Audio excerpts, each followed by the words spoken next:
We walked up to the apartment's door. The entire floor was empty. I think everyone's on the street. She shakily took the keys out of her bag and inserted one of them into the lock. "Let me go into the bedroom. You wait in the living room," I said to her as we went inside. She nodded and headed to the left as I walked down the hallway on the right. However, she didn't sit in the living room. She stood at the start of the hallway, looking at her mother's bedroom door. I gave her a reassuring smile as best as I could, then grabbed the doorknob and pushed the door open. I could see the silhouette of a woman lying peacefully in bed. At first glance, nothing seemed wrong. I thought of turning on the lights, but strongly felt that I shouldn't. Instead, I approached the woman in bed slowly. With each step, the visage became clearer, and I started shaking heavily. Her mother looked like she was made out of wood.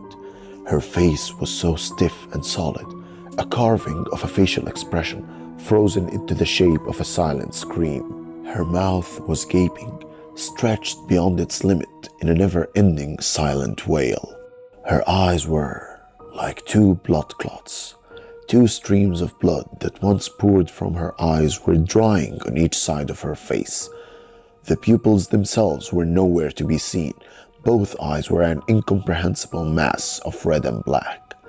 I tried to move my gaze away from the face, but as it moved down, it stopped on her hand.